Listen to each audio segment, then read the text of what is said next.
Every few years, a handful of large private companies decide to go public, and the headlines make it sound like a moment everyone needs to react to. Right now, names like SpaceX, Anthropic are in that conversation.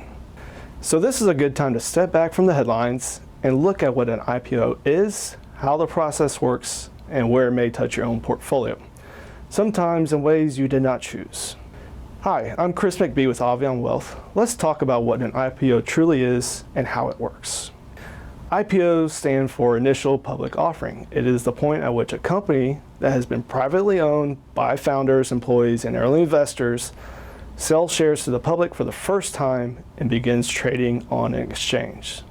Companies pursue this for a few common reasons. It can raise capital to fund growth, or in some cases, ongoing operating costs, and it can give early investors and employees a way to convert ownership to cash, and it can raise a company's public profile.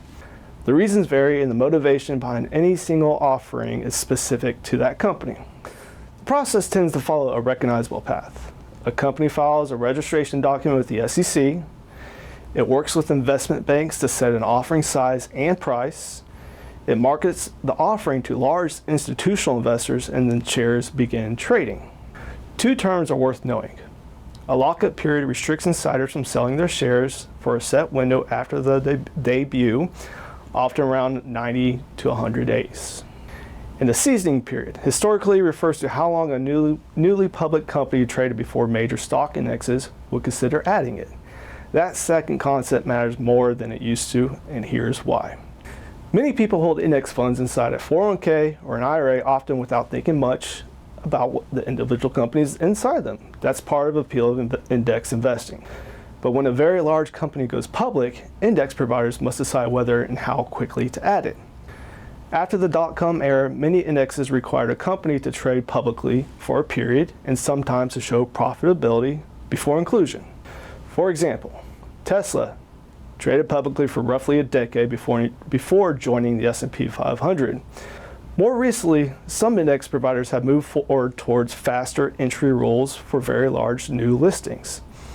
The practical effect is that a company can enter a major index sooner than once it would have, and funds that track that index may then hold it sooner as well.